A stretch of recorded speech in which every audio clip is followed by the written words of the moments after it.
There we go.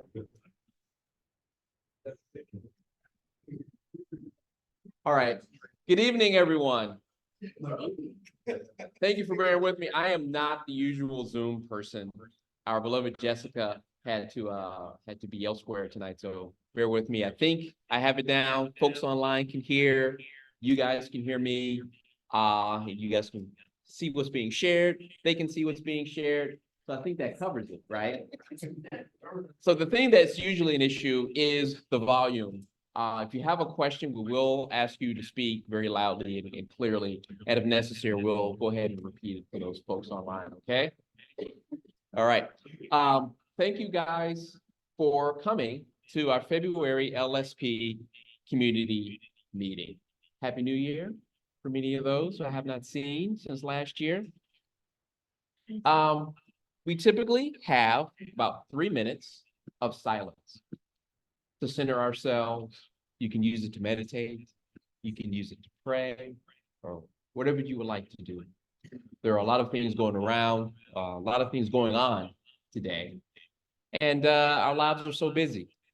And we're constantly being made aware of everything that's going on via alerts, buzzes, chirps, and all of that. So we just want to use this time to center ourselves and focus. Okay. I will see what Laura is up to. See what's up.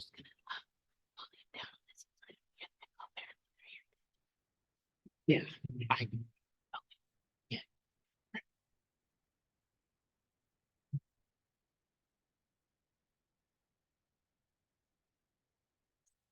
I will start.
Right.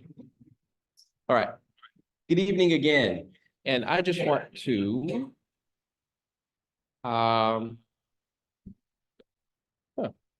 The Zoom is showing black screen that says loading, John says. Um, Laura, do you think you can help out there? It should be from here. Oh, Since the screen sharing is paused on here. Stop share.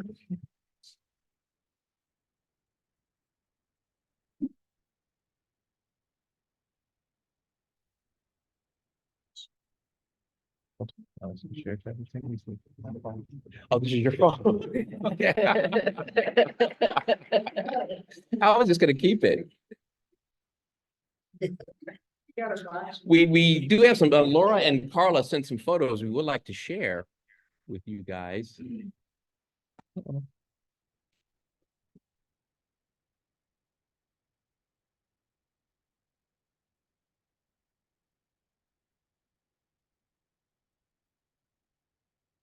Yeah, like this should be it, right?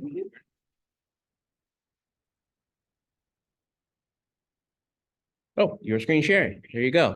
Green means good. Okay. All right. For those who don't know, my name is Rich Watkins. I am current chair. Oh my God, is that snow? Yeah. Wow. It's snowing here in Memphis. I'm current board chair of the Lynching Sites Project of Memphis.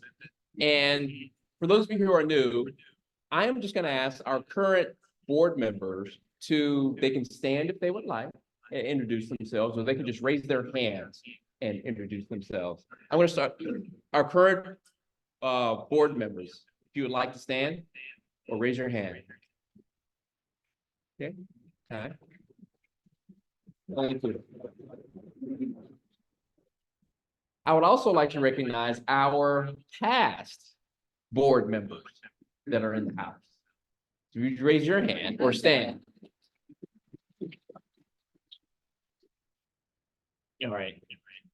Great. We have our own Randy Gamble here, who, as he said before, one of the founders. He was here at the beginning, and we like to call him our ambassador.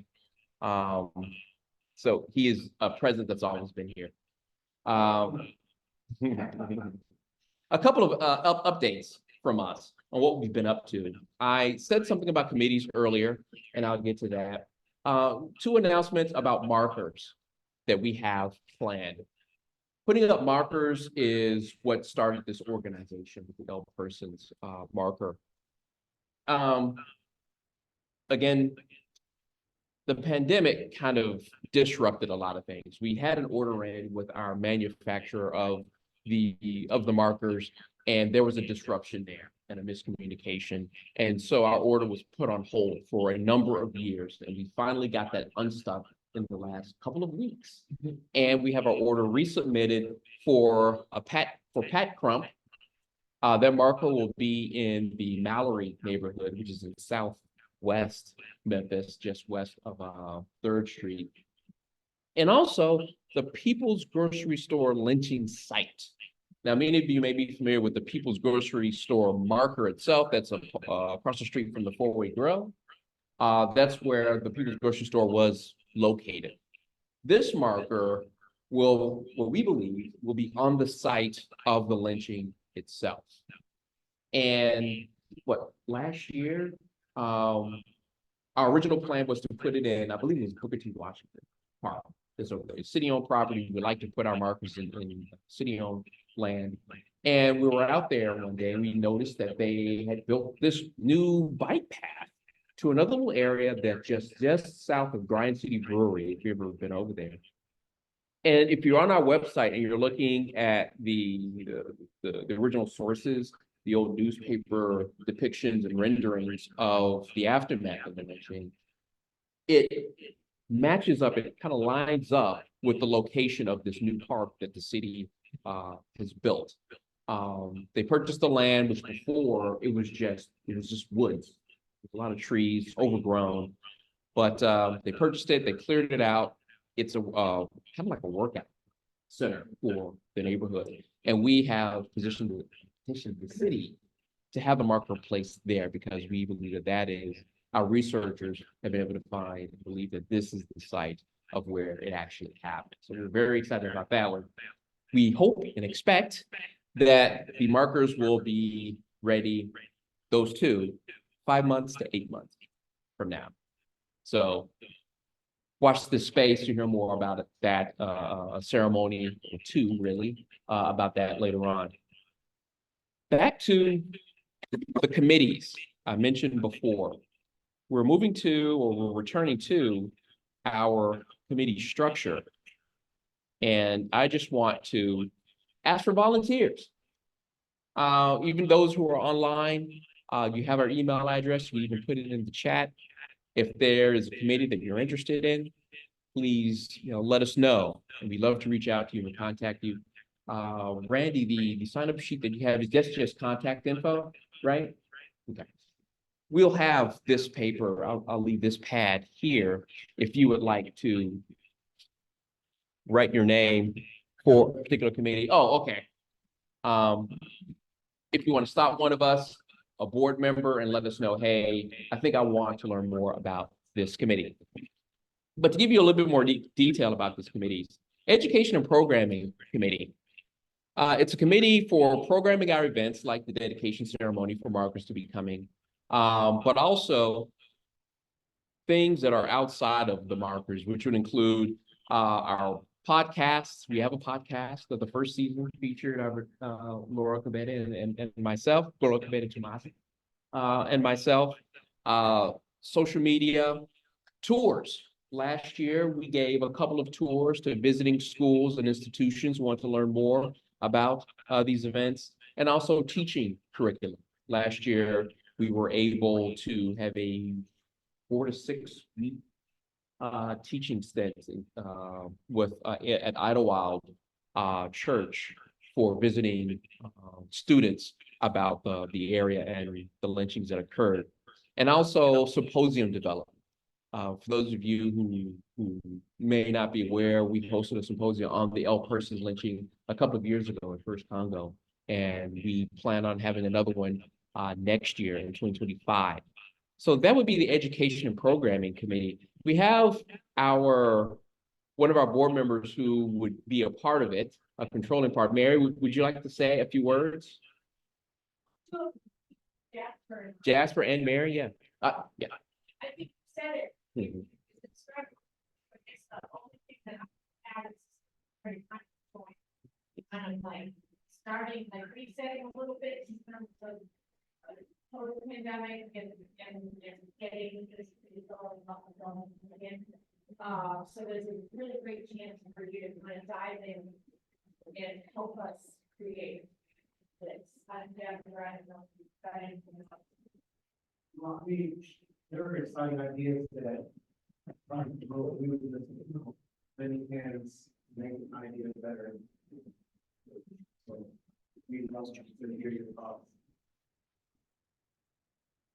Great.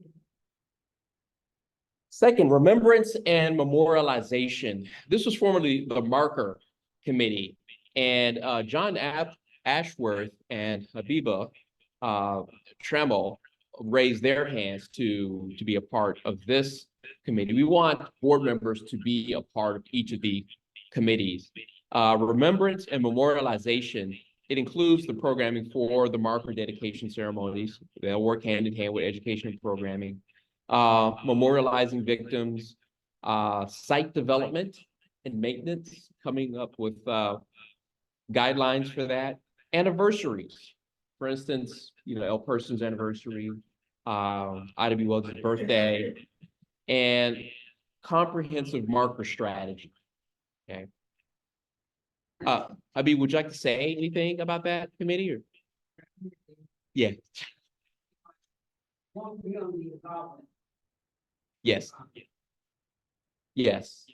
More community involved in the areas where we'll be putting the markers. I think that'll be a part of it as well. Thank you for raising that. Fundraising and outreach. This is what it says it is. Fundraising strategy and development, developing partnerships to help us raise funds, public relations also fitting under this. Myself and Steve Strain are a part of this committee as well.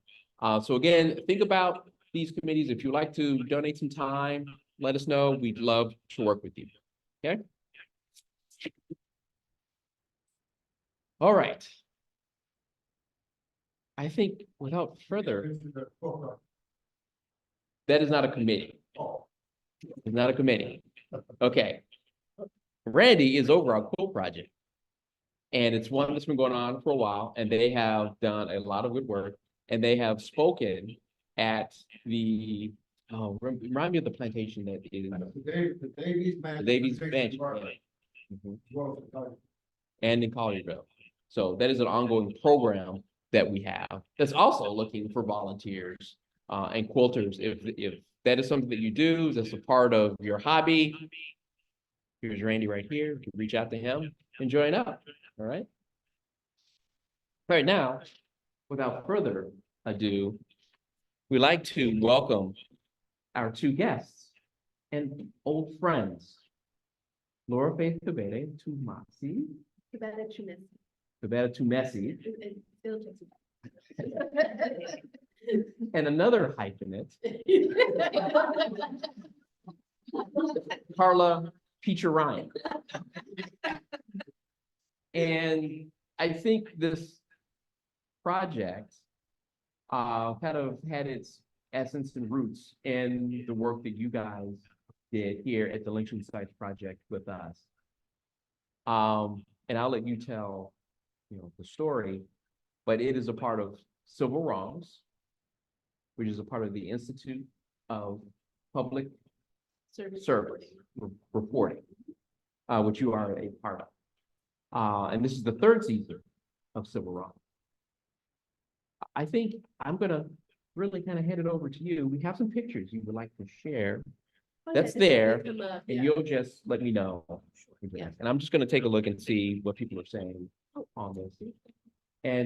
But I will start off with you, Laura. Welcome back. How did this come about? And please talk to them because I'm gonna. Well, yeah, so to get a little bit on the background that Rich gave, the time that I was here at Lynching Sites Project really set the groundwork for starting Civil Wrongs. It's a podcast that is both part of the Institute for Public Service Reporting and a class at the University of Memphis for journalism students. We have one history student this semester, which I think is also a great combination to for our storytelling. And each season looks at a forgotten case of racial terror, history that just hasn't been told in its fullest capacity. And to not only just bring awareness and say, oh, wasn't that either interesting or painful or whatever the case may be, but also looking at how it connects to today, because a lot of how we talk about history can be disconnected from the present. And that was something that I saw was really needed, and something that I learned to do here with all of you here at Lynching Sites Project, and also how I met Carla. And so for this third season, I was talking to, I guess it must have been when we were looking at season 1 about all persons, because we were talking about similar to that. So, if you ever have some time for another part, I found out this really interesting thing about my great uncle.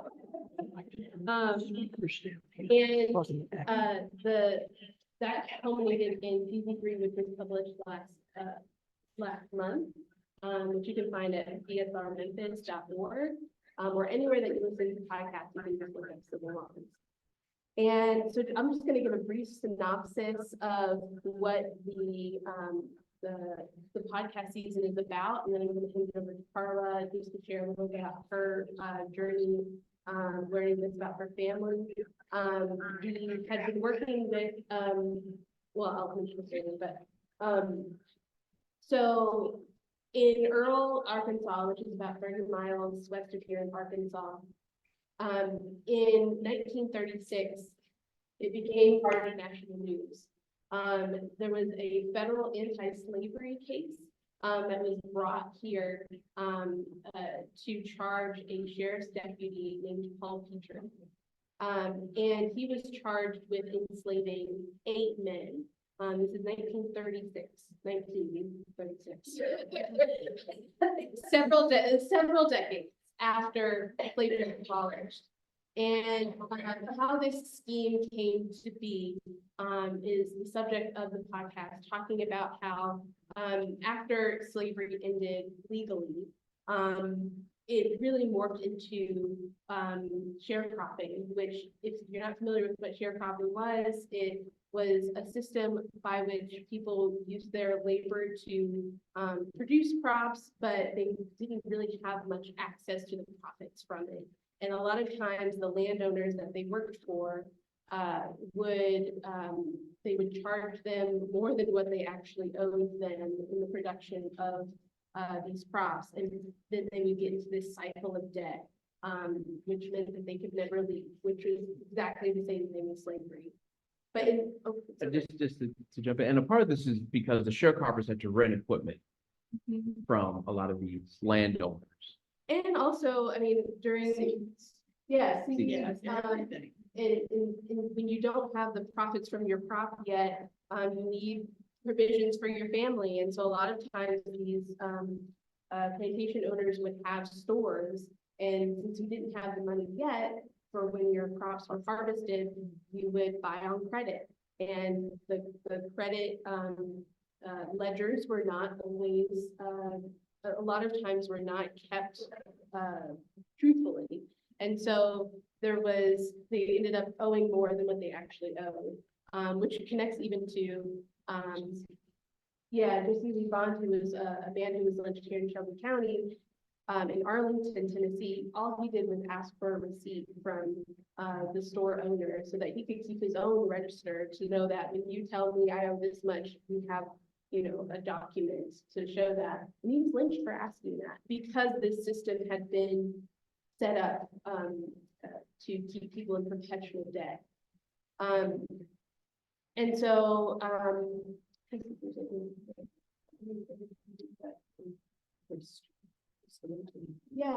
So at the time of this particular case, there was a union that had formed among sharecroppers called the Southern Tenant Farmers Union. And what made this union really stand out is that it was interracial. This was in Tyrone, Arkansas, another small town, not too far from here.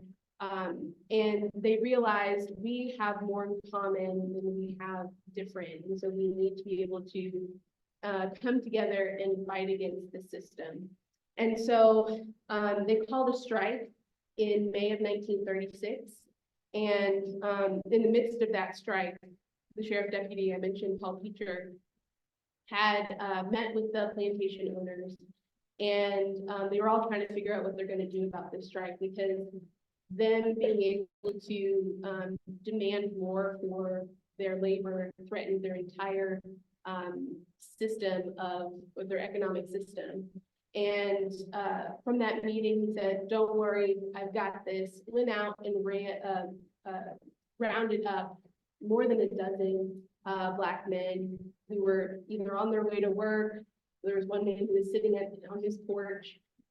He charged them with what was commonly known as vagrancy, which is meant to kind of be a cover for you're just simply existing and being arrested.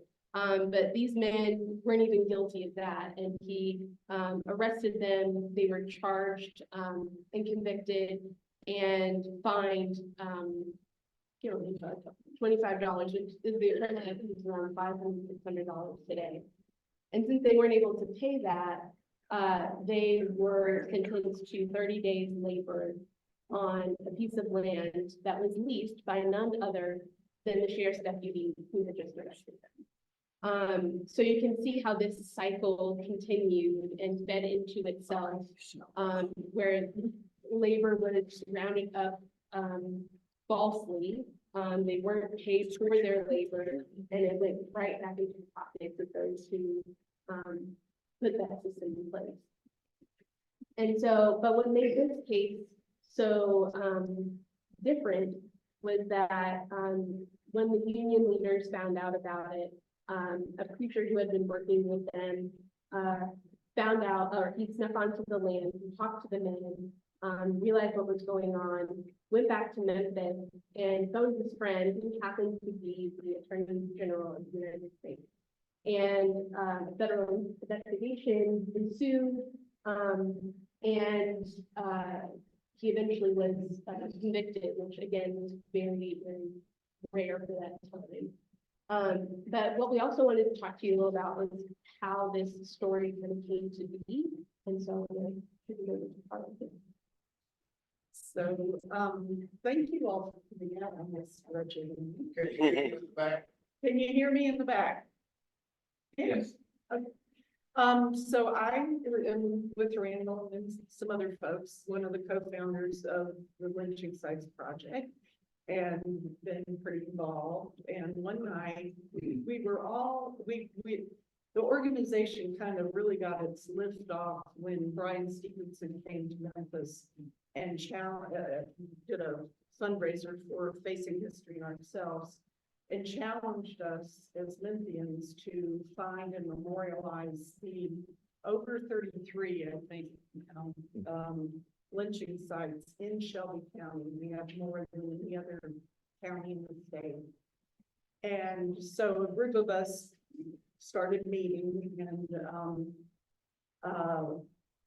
so then fast forward, Brian Stevenson, who's the founder of EJI, Equal Justice Initiative in Montgomery, Alabama, has put up a lynching memorial, memorializing all the lynchings in America, and a wonderful museum.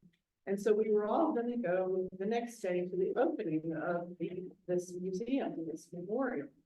So we had a meeting the night before, and Marilyn Connor, my good friend who's here, came up to me because she and Randall Gamble had been investigating civil rights in eastern Arkansas, where she grew up. And Randall had a book that he loaned to her, and she came up to me in the meeting and she said, I just noticed there was this man named Peacher in this book. There you are. And I said, and you know, doing something in eastern Arkansas, you didn't really even describe much. And my first thought immediately was, it's no relative of mine. We never had any people in Arkansas. And then my second thought, about less than 5 seconds later, was, if your name is Peacher, you are related to me. This is somehow my relative. So she said, well, I'll bring you the book. And I thought, well, we're leaving for Montgomery tomorrow. I don't worry about it. But of course, I went right home, went right on the internet, and really quickly found that Paul Peacher had done just what Laura said. And I had never heard the story. I really didn't think I'd ever heard of Paul Peacher. So I get on ancestry.com and up pops, this is your great uncle. He was my grandfather's brother. And so I was like, wow. And I had always assumed, I have no illusions that every single member of my family, all of them are Southerners, all of them were racist, no question about that. I didn't think we had anybody that was involved in slavery in our family, which I think is a delusion that a lot of Southerners maybe have. Or if you're not, if you didn't actually have slave owners, you were slavery adjacent.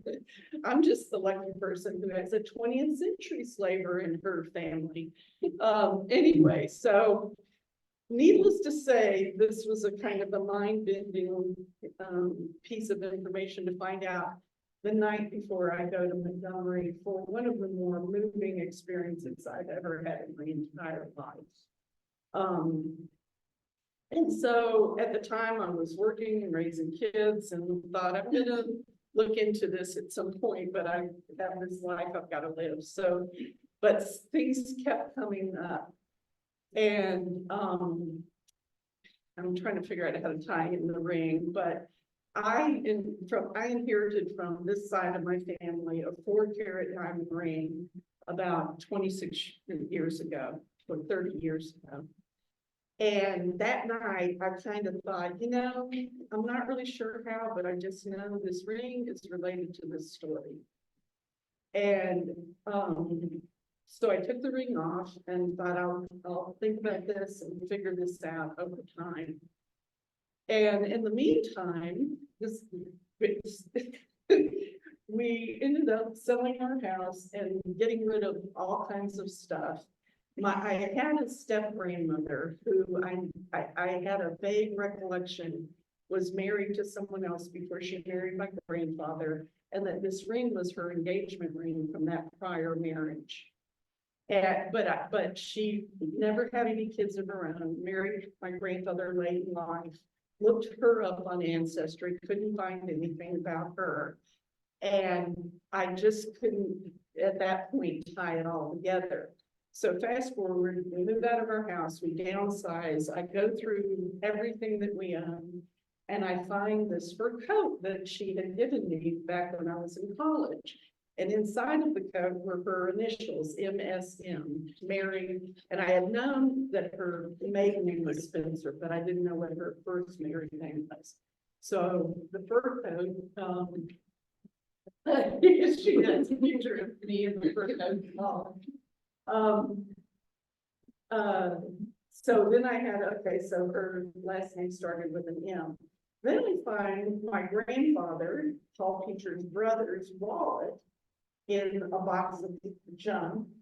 And my grandfather died in 1978. I'm cleaning up my house in 2018. Why I have my grandfather's wallet or why anybody, how this all happened, I don't know. Oh, this is But it? in it was a lot of stuff. But among the things were Mary Spencer Mitchell's Social Security card. And we have two photos up now. Okay, Is that here, you in the coat on the left? that's me in the coat right there, and that's Mary there with my grandfather, the brother of Paul Peacher.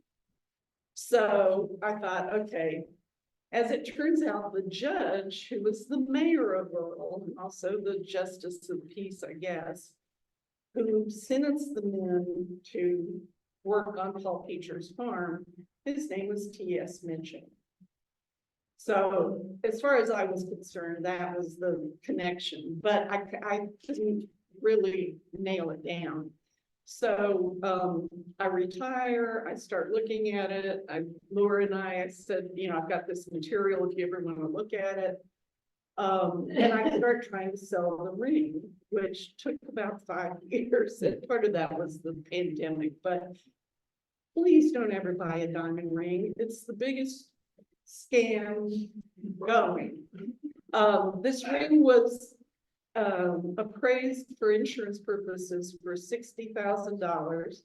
5 years later, it eventually sold for $15,000 and had to be shipped to Israel for an international auction to get sold.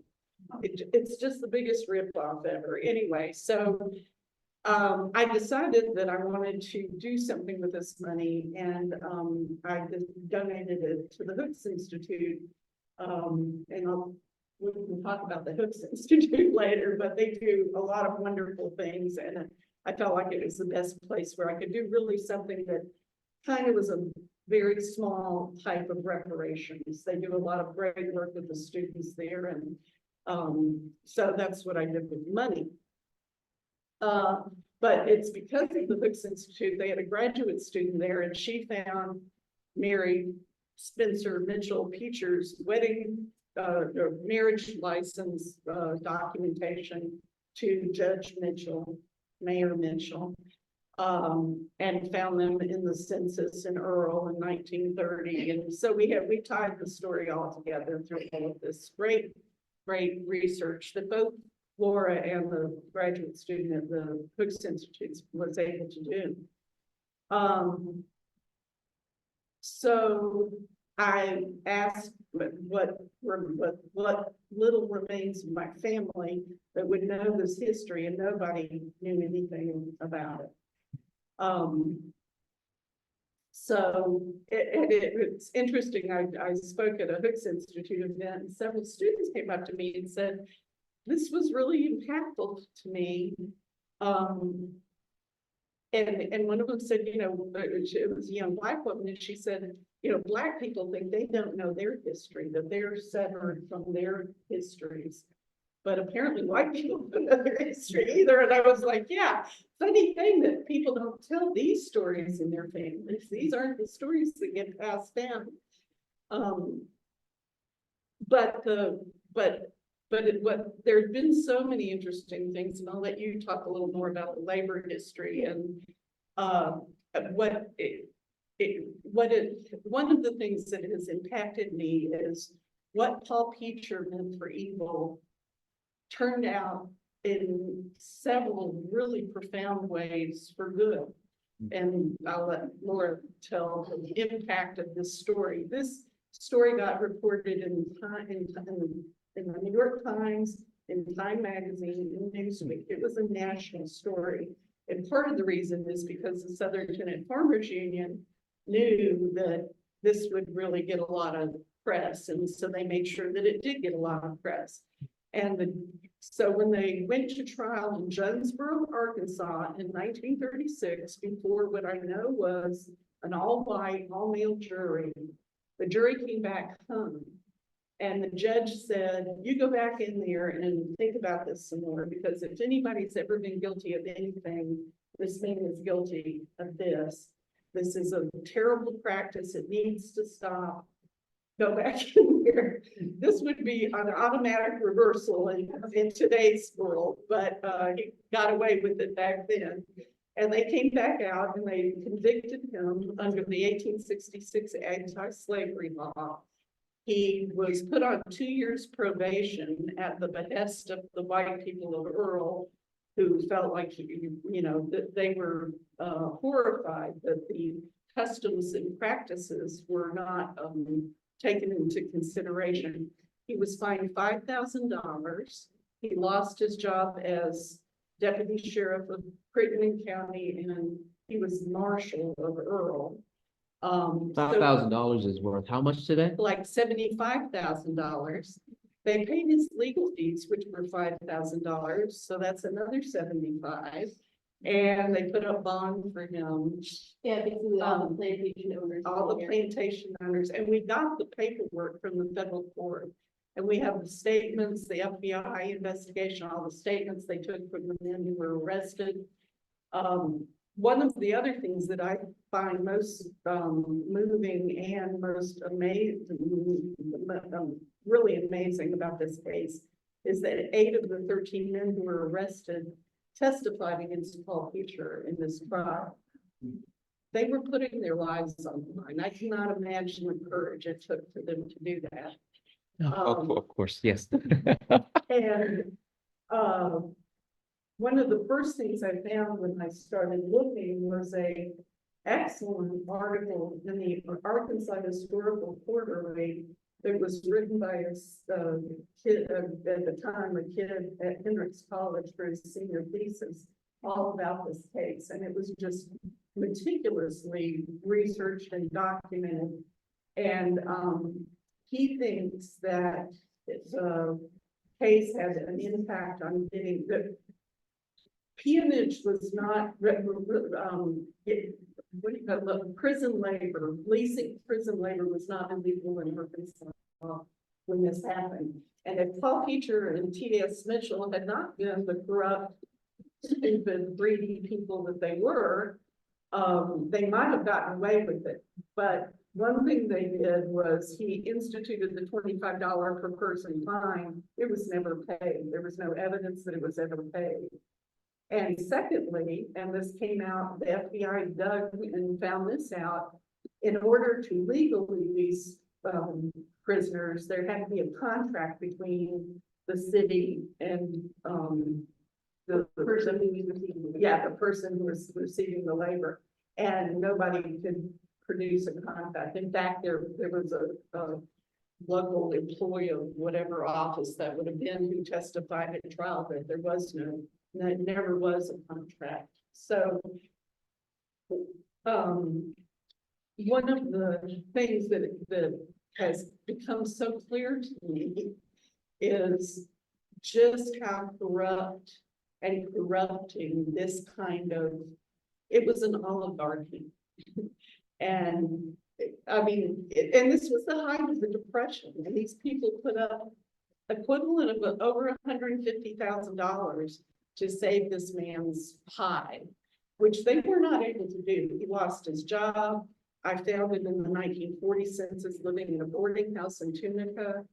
I am trying to trace his family, but he ended up dying in like 1984 or something in Hot Springs, Arkansas, with a different wife than the one he had in Earl. And it looks like his first wife and children left the area. She got a divorce. But in addition to finding all of that out, I've got a lot of books here that I found. There's a great museum over in Tyronza called the Southern Lieutenant Farmers Museum. And because of the sensitivity of the people in Tyronza, they couldn't call it the Southern Lieutenant Farmers Union Museum, but that's exactly what it is. And it's a great little museum. It's run by the Arkansas State University Museum people. I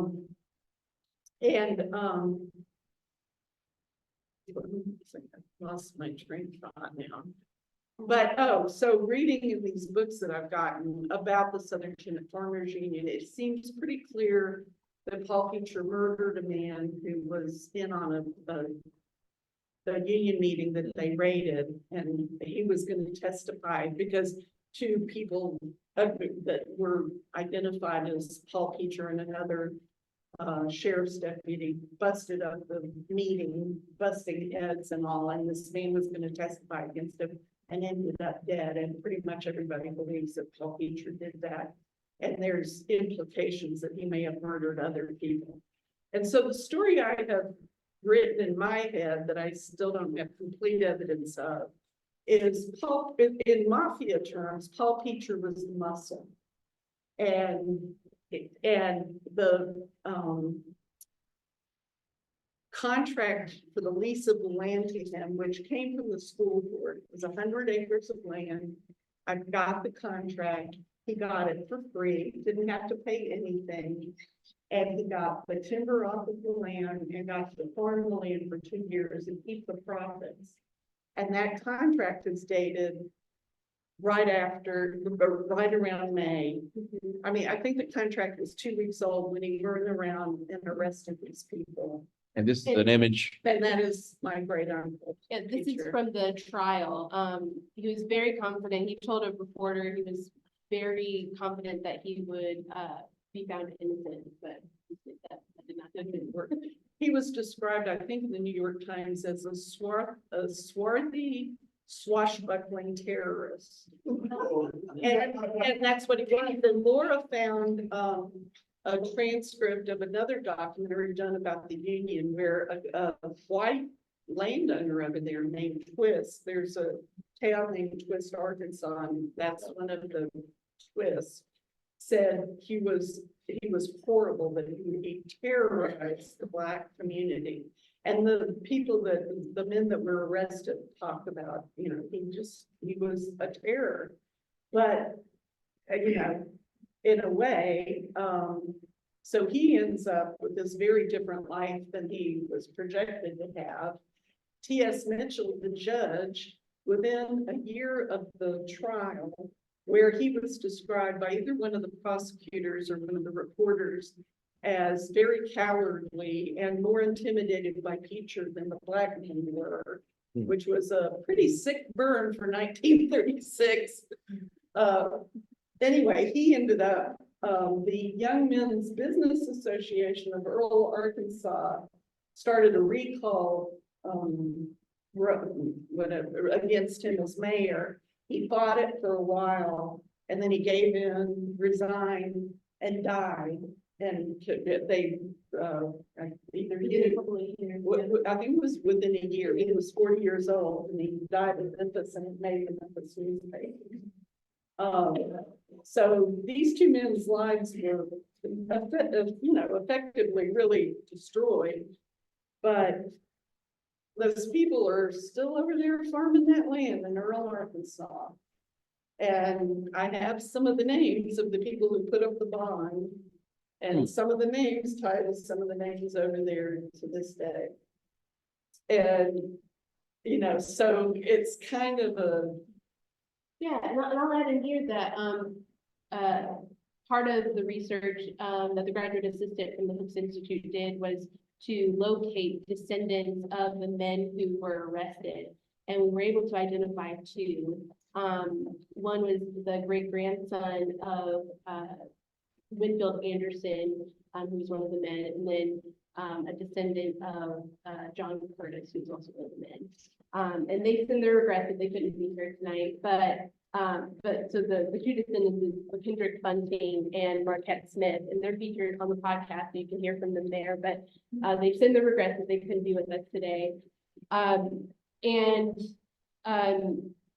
all of what Carla was saying about the backdrop of you know, what was the struggle going on with the union, the man that who was killed for before testifying against Peacher, his name was Willie Hurst, and so that happened also before these arrests. And so this kind of creates, you know, you get a sense of the environment that they had to put up with, and so they truly were risking their lives to be able to testify against Peacher. And so we organized a trip back in July to go back to Earl. It was me, Carla, Kendrick, and Marquette. The photographer came with us, and we went back to what we could identify as the land that they worked on, and spent some time there just kind of reflecting. We went to the Southern Tenant Farmers Museum to get some historical context, and this was a part of Kendrick and Marquette's history that they didn't know. Both of them had been doing family history research, which helped us connect with them. We were, you know, kind of coming down from these folks, and they were coming up, and we kind of met in the middle with their research. And to, you know, they talked about how they didn't know much about their relatives at all, and especially about their time in Pearl, Arkansas. And so we were really glad to be able to share this piece of history with them, and to be able to, you know, this, as Carla was mentioning, sometimes there's a lot of holes in family histories, what is passed down and what is omitted. You know. So when you guys connected with these men and shared with them what you found about their history, did they go back to their families and say, did you guys know any of this? Yeah, so they all went back. I would say Marquette had better luck finding out more, what some of his, we were able to find some of his relatives who were children of John Curtis, but weren't able to connect with them just yet. But his great grandfather, Sam Curtis, which is one of the photos there.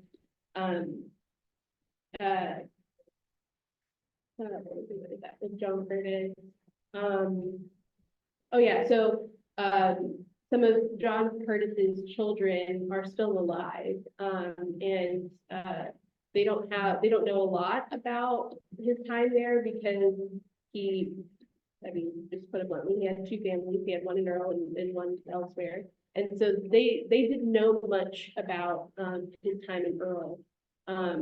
So they had already kind of started to put some pieces together, but this kind of helped round it out a little bit. And this is one of the photos of Marquette's great grandfather, who was the brother of John Curtis. And we haven't found out much kind of what happened to the men after the trial.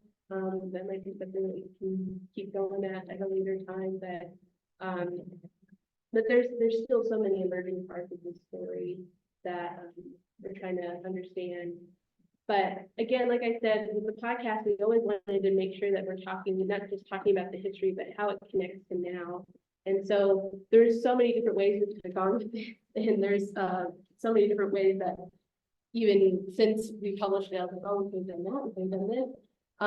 But in the second episode of the podcast, you'll hear about when I was talking to Robert Thompson, who's the lawyer he wrote about Peacher in the 90s. He's now a lawyer in Terrebonne. When I was talking to him, he was like, you know, it kind of rhymes a little bit with what I see in court when folks are sentenced for different substance abuse crimes, and then they're sent to these rehabilitation programs that use their labor as part of their treatment. It's called work therapy. And if that sounds like a strange way to describe therapy, it is. I promise you it is. And I talked to a lot of people about, I had two questions, like, is this legal? And does it work? Because when people talked about kind of defending why they would put people to work for treatment for substance abuse, they talk about, well, you know, they don't come to us necessarily for a job. They're coming to us for guidance to be able to get on the path of recovery. But a lot of the laws that were set in place soon after the Southern Tenant Farmers Union was formed and all that they were advocating for, that is some of the laws that we take for granted today: minimum wage, 8-hour work day, overtime pay, protection from retaliation if you try to form a union, those sort of things. But some of the details of how those definitions play out in real life are still being debated today. And so I was able to look at several different cases across the country where patients who have been a part of these work therapy programs, some of them working 8 to 12 hours a day. I talked to one young woman who she was working 12 hours a day at the Kellogg plant in Rossville. And, she said at first, I was in a situation where my insurance had run out to get more treatment. She didn't have a place to go. So she went to kind of the last stop for a lot of people who are struggling on the path of recovery. And she's like, at first I didn't necessarily mind it, which I was like, that would not be me, but okay. But then because the agreement was, that in exchange for this work, I'd be getting therapy. But when you're working 12 hours a day, not getting paid, there's hardly any other time for literally anything else other than sleep. And so this affects thousands and thousands of people every year.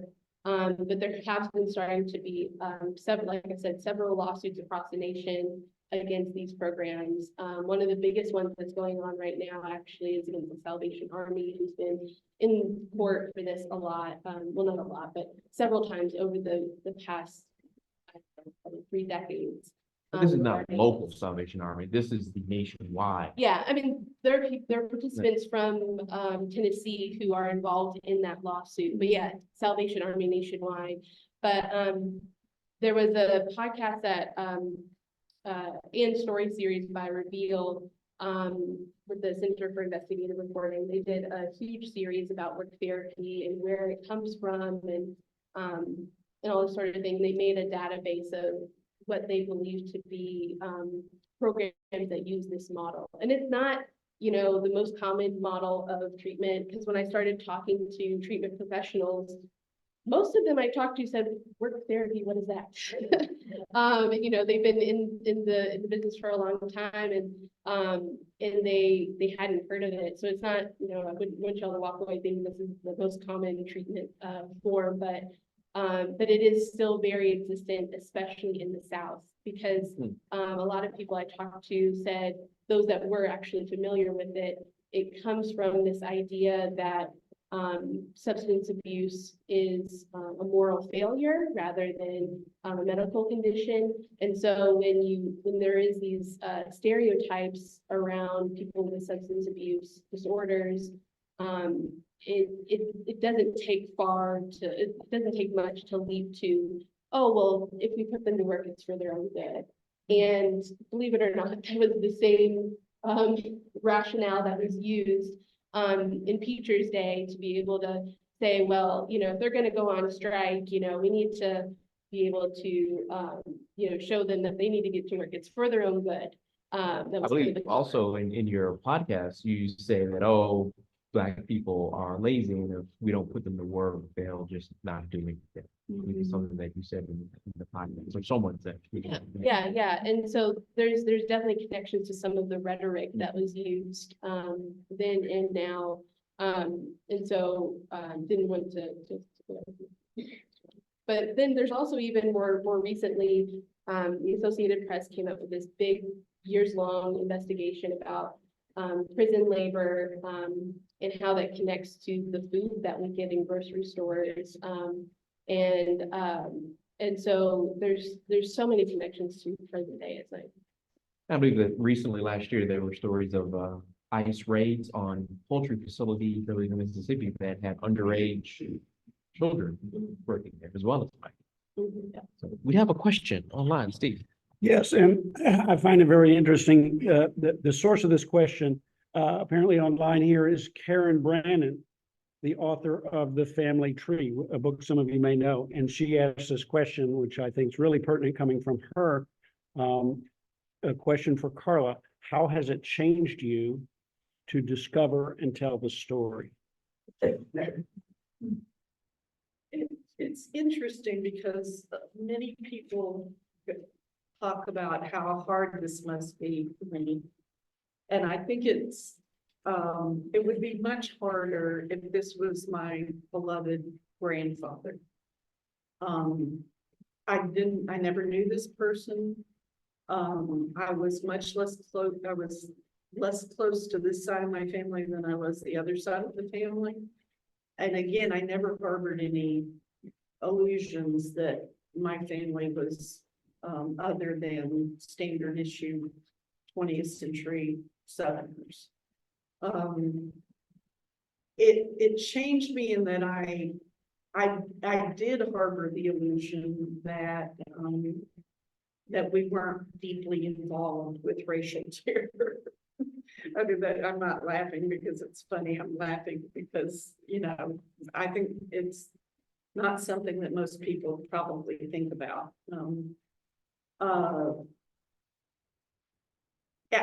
This morning I was thinking about this.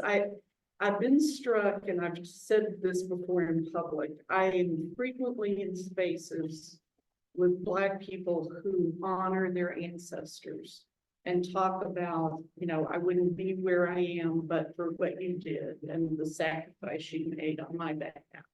And when we went to Earl, one of the things one of the sentiments that both of the men, I think, expressed, they were just so overwhelmed with the hardship that their ancestors went through and how strong they had to have been. I don't get to have that experience, you know. I get to have shame over what my ancestors did. And this may be wishful thinking, but I think that I wonder if the ghost of my ancestors pushed me to do this work that I've been involved in for a lot of years. You know, in some kind of weird way, there's some kind of recognition on the part of my ancestors that they did wrong and that I'm here to rectify it. It's very odd. It's very odd because I don't really, and I know another student came up to me after the Hooks event and showed me his phone, and he said, your story really helped me because I've been grappling with this history of mine. And he showed me his phone, and he showed me one of his ancestors who was clearly a Confederate white man. And he said, and here's the house that they lived in, and here's my mother, and here's me. I'm clearly Black. I don't know what to do with this story. I don't know how I'm supposed to feel. Am I supposed to feel guilt? Am I supposed to feel shame? I don't know what to do with it. And you really helped me. And then we got interrupted, so I didn't get to really investigate that. But I thought, if I can tell this story openly without shame or white guilt, you know, maybe that is helpful for a lot of people. You know, I don't feel guilty for what he did. I had nothing to do with it. I was not even a a twinkle in my 4-year-old father's eye when this happened. But it is my last name. I mean, that's the other irony. If my last name was Smith, we wouldn't be sitting here tonight, you know? If Marilyn was like Peacher. And I do feel some, you know, the idea that the Peacher name has only been in the New York Times because of this name. I need to vindicate that, you know? So I don't know if that answers the question, but those are some of my thoughts. You guys ready for some more questions? Am I correct that the documentary done at the University of Memphis, and it was called Freedom After a While, was about the tenant farmers union? The people here are not familiar with that, you show it for your meetings. Freedom After a While. Yeah. He's nodding. You have a question in the back? Yeah, you. Mary Jo. Mary Jo, just a couple questions. Well, how long were you enslaved? And then secondly, I was curious about your family, with any history on where the wealth came from. You know, 4th year at Diamond Green, and a fur coat during the Depression. I was curious if you did that. And let me repeat real quick. The question was, how long were the men enslaved? And have you done any research on the family wealth where that came down from? So from what we could find, they didn't end up serving their full 30 days that they were sentenced to. Once the Southern Tenant Farmers Union contacted the preacher, contacted the Attorney General, and the federal investigation happened, they pressured the governor to pardon them. So I think it was in 3 days or something. yeah, something like that. And the part of the story that the land was leased and then we were arrested. The school board built bunkhouses that had bars on the window. So this was all, like I said, part of They were ready. they were ready to go. And so this man walks up and it was true. There were guards on the land. The man that was connected with the Southern Tenant Farmers Union walked up and just said, "Hi, can I talk to these men?" And all I can figure is he was a white man in a suit. I mean, it seems kind of odd to me that they, yeah, sure, go ahead. Yeah, well, from what we could see, I mean, it was very casual, if maybe that's the right word, of like, because there was so much presumption of like, we're gonna get away with this, like, they don't need to feel a lot of protection. Yeah. And so yeah, that struck me as well. And there's evidence that one of the men just walked off and that he didn't testify because he was long gone. And then in Robert's article, there is evidence that some of the men went back to work for Peacher for $5 a day afterward. The work itself was not uncommon to what they would do, but obviously they were there for a crime they didn't commit, they weren't getting paid for, you know, the conditions were different, but the work itself, they're in their testimony, they're like, yeah, this is what we normally do. And so it was just very because of how entrenched that system was. And with regard to the family wealth, this would have been my step-grandmother's first marriage. He was the mayor of the town, the justice of the peace, and he was also the town pharmacist. And yeah. The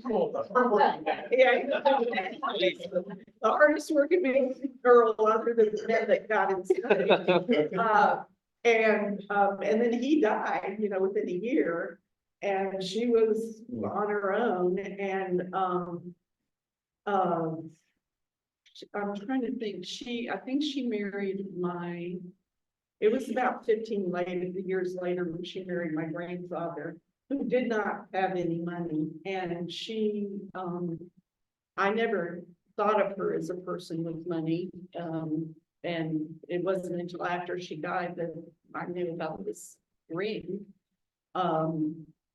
So I don't know what, you know, maybe, I don't know what happened to the wealth that she would have inherited, I guess. Yeah, one thing we had looked at too was, or this was something that you had found about how Peacher also owned a timber company. And so what he had leased the land from the school board, for was to clear timber. And then to farm it for 2 years and then turn it back over to the school district. And so, I mean, we don't have any evidence of this, but the thread seemed to imply that it was a way for him to get money for the timber, to go towards the timber business, get money from the farming, but also not pay for labor, all supplied by the same government system that he was employed. And again, I have no proof of this, but to me, this was a quid pro quo. You bust up this union, you keep these people subjugated, we'll take care of you, is how I see it. I had relatives, contact relatives in the timber clearing business in rural about 1917, as best as I can reconstruct. I think it was the TJ Boston Company in terms of the job like this. Yes, And my impression was there was a good bit of money made in the timber clearing business in the early days. I never understood it until going to the museum over there, but that was all hardwood, bottomland. And Same, huh? Yeah. The same problem. Yeah, and so it all got cleared and built a lot of the houses in the Midwestern of United States. And then there was actually the former timbermen then formed companies to sell the farmland, and they sold the South was a different place. And if you go across the levees, and if you know anything about Eastern Arkansas, the levee district is a very powerful political force in Eastern Arkansas. They drain that land. And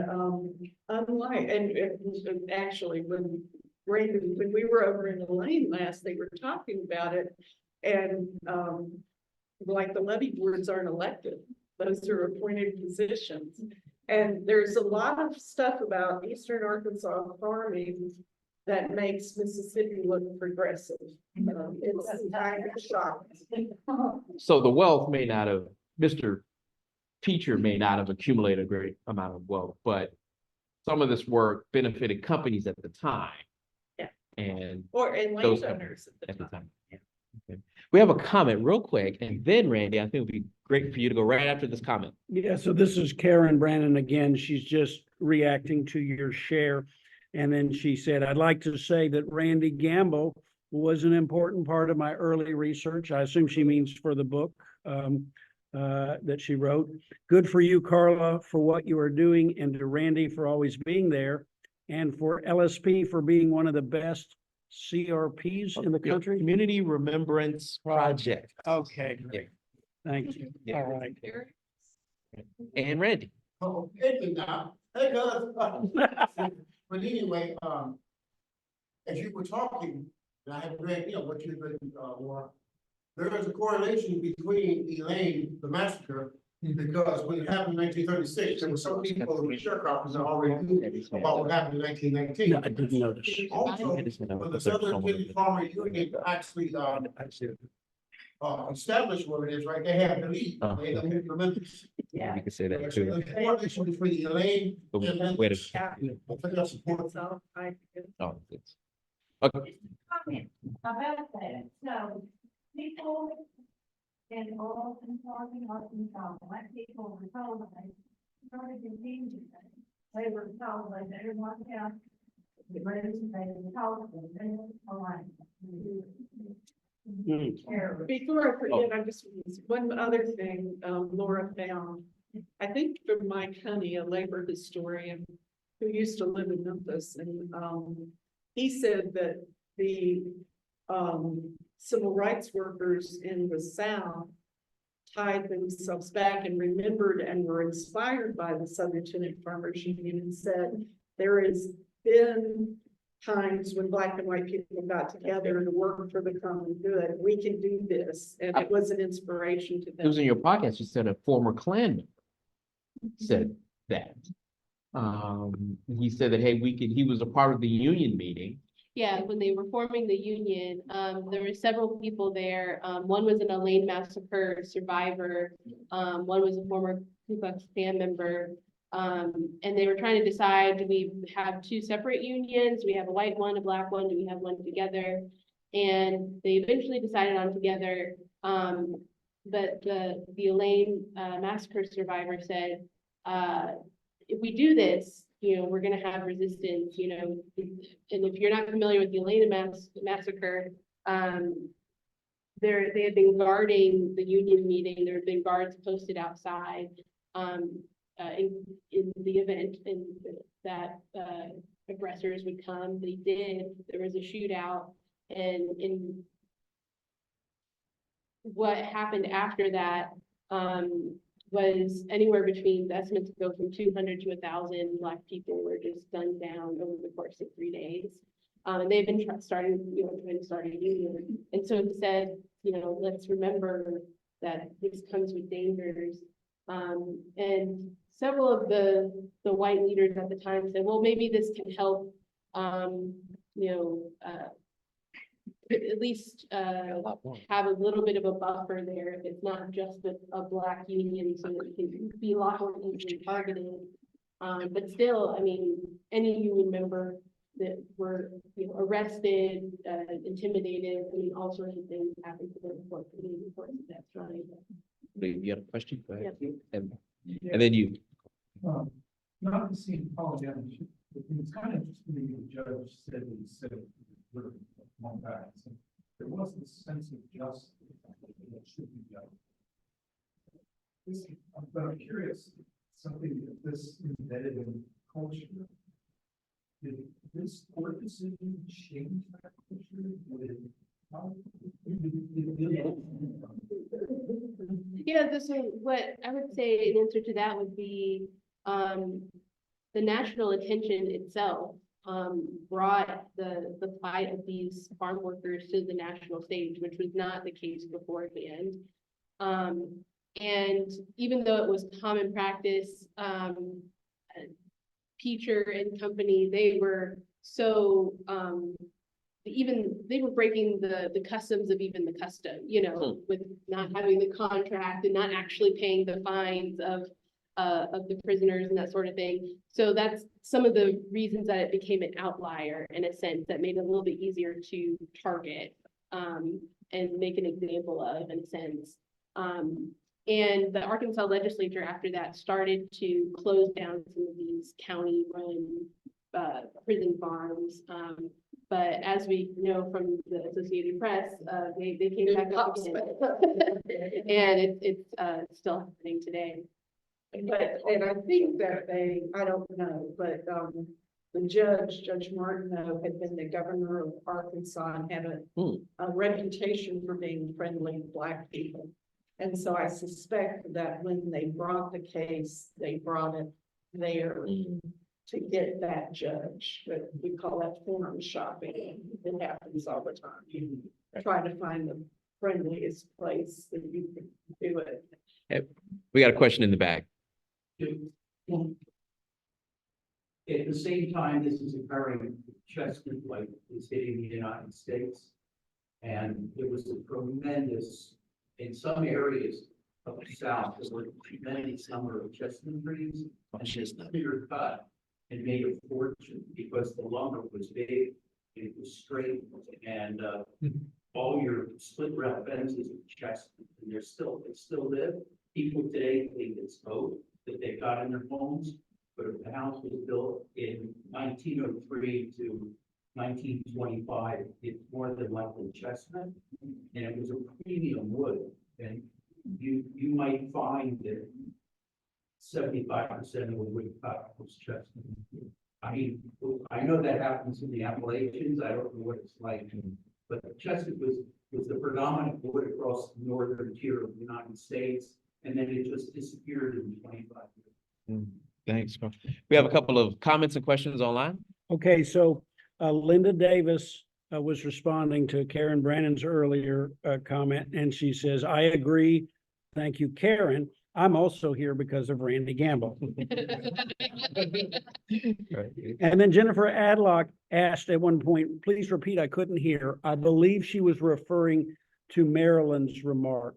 Jennifer, if this is right, if it's not right, you can type again, but Maryland said that, when the Southern Tenant Farmers Union formed, they were told by, To remember. to remember Elaine. Elaine, in reference to the Elaine massacre, yeah. And then the final comment is from Marshall Walton. My 93-year-old mother died in June. She was fascinated by Carla's story. My mom loved the ring and she was intrigued by the idea that it was a symbol of evil. The fact that Carla could no longer bring herself to wear the ring once she knew its origin seemed important to my mother. Maybe others are interested in the way objects and places such as the lynching sites carry our history. You have any questions here live? Reverend Tom Mama. I just need to say thank you. Thank you for doing your work. Thank you for your courage and your willingness to face this evil in your life. Thank you, Laura, for being a partner in this work. And it's clear to me, having known this movie previously, that you've become good friends, just the way I see you together tonight. And you are living witness to the work that we all need to be doing. So thank you. Thank you.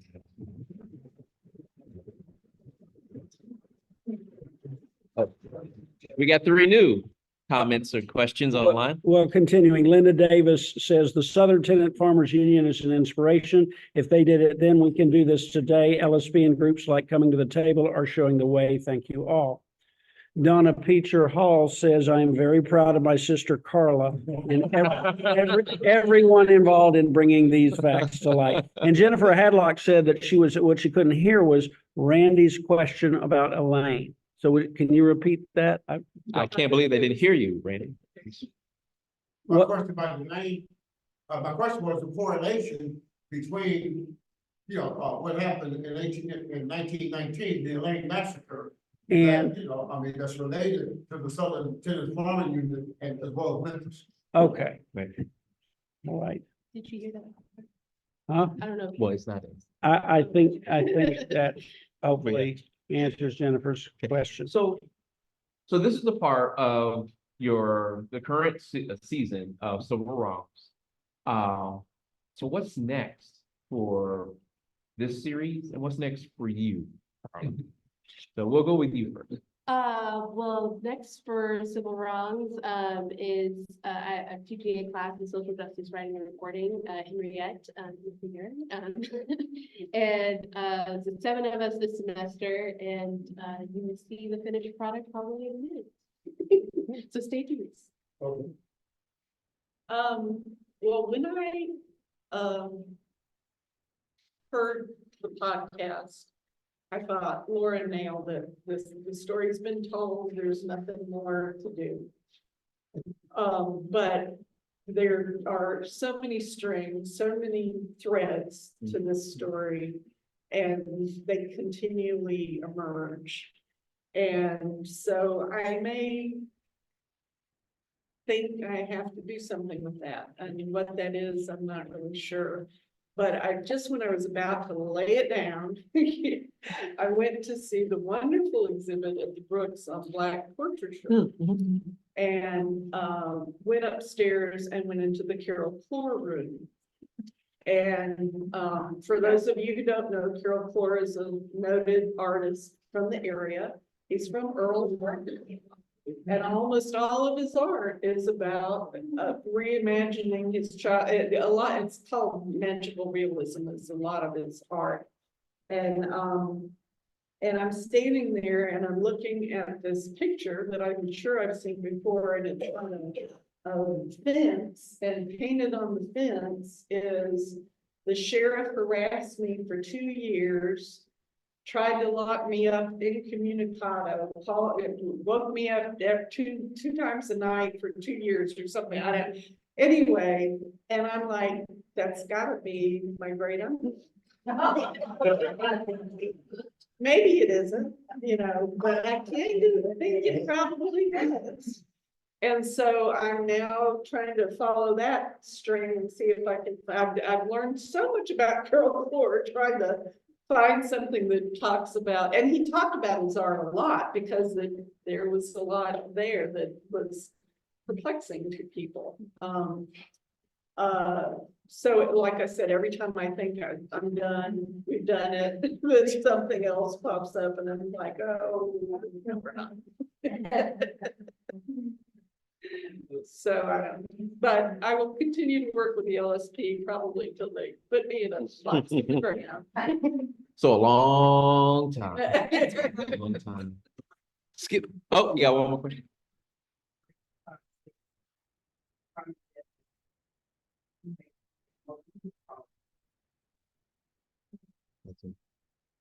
Thank you.